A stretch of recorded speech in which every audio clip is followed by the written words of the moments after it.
In this Florida Man Friday, I actually have 3 short and funny cases for you today. Each case is so short that I'm not even going to describe them for you. I will just get right into it. Before we begin though, as usual, I want to remind you that this episode and all my episodes are sponsored by my lambs and Patreon, patreon.com/love and murder.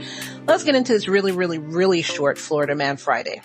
So the first case happened on December 24th, 2022 in Bradenton, Florida, where someone broke into a house and started sucking on the homeowner's toes. I mean, when you get the urge to suck on toes, what's the person to do, right? According to the resident, he woke up to find this man at his feet and he was like, "Hey dude, what the And the man literally said he broke into the house to quote, to suck toes. That's what he said. Then after that, he tried to fondle the man. So of course the man was like, absolutely not, stranger, and started fighting him. So in the midst of the fight, the intruder smashed the window, ran out the house, and then broke the victim's windshield and then ran away. And this whole thing, I don't know why I'm seeing like Looney Tunes. Like, you know that fight ball that they have in Looney Tunes? I don't know if the younger listeners will understand what I'm saying, but look up Looney Tunes fight ball. This is what I'm seeing in my head.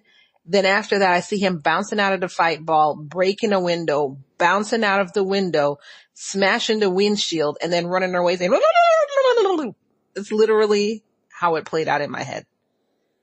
I know. I'm crazy. I'm just like, my one question to this there's many questions, but my main question to this entire thing is, why did you smash the man's windshield? Were you mad that he wouldn't let you suck on his toes? Like, what the Find a willing participant that'll let you suck toes, dude. So anyways, he got away. A 911 call was made, but there was not enough information and no arrests had been made.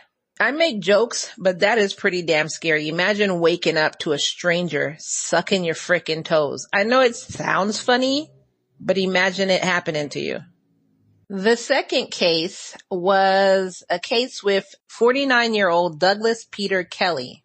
Douglas from Hawthorne, Florida, called 911 to report that he had suffered a, quote, bad reaction to some meth that he had bought a week before. He told the 911 operator that he took this meth and he had a, quote, violent reaction to it, which was all the proof he needed that someone had suckered him into buying bad meth.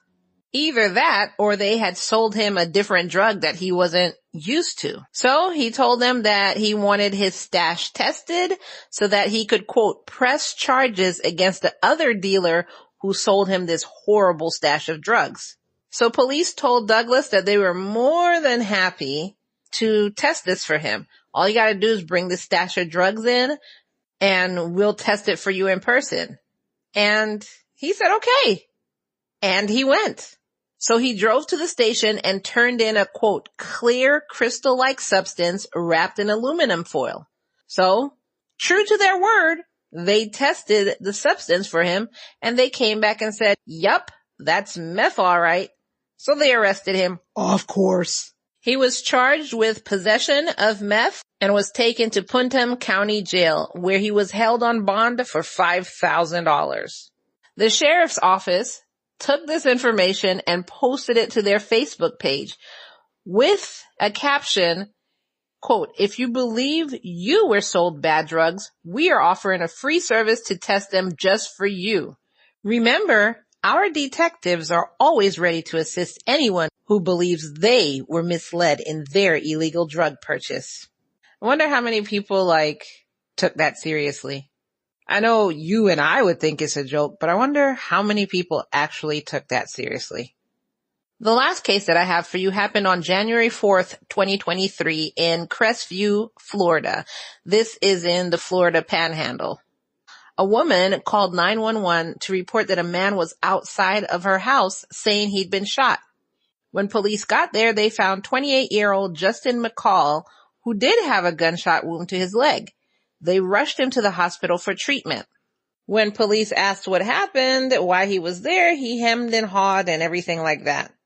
However, in their investigation, police found surveillance footage from a neighbor showing Justin in the area. What was he doing in the area? He was robbing cars and robbing homes. And actually, the gun that he used to shoot himself in the foot was stolen from another car that he'd broken into. So, police came back, asked him if this was him. It is you. Okay.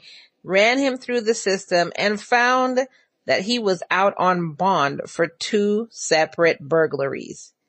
He was also on felony probation for a previous theft of a firearm. So this is not the first time that he stole a gun. All in all, after investigators looked him up, they saw that he had 13 felony guilty convictions since 2012 in the state of Florida. These felony convictions included 6 for burglary, 4 for grand theft auto, and 1 for grand theft of a firearm. So I guess he's just adding to the long list. How is he not in prison? What does it take? And he basically gave his own self up by shooting himself in the leg. How? I just don't understand it. But those are the 3 Florida man cases that I have for you today. And if anything that I learned from these 3 is, number 1, don't let a stranger suck your toes. Number 2, if you have bad drugs, take it into the police. And number 3, if you're robbing a car with a firearm, make sure to shoot yourself in the foot. And then go to the house of the person you're robbing and tell them that you shot yourself in the foot. What did you think of those 3 cases? Let me know in the comments below. And don't forget to share this episode with 3 of your friends. Since it's 3 cases, share it with 3 of your friends. Today, we're only sharing it with people we know. Don't forget to subscribe on whatever platform you're on so you don't miss the next episode. Subscribe and share and come back for the next episode. I will see you later. Bye.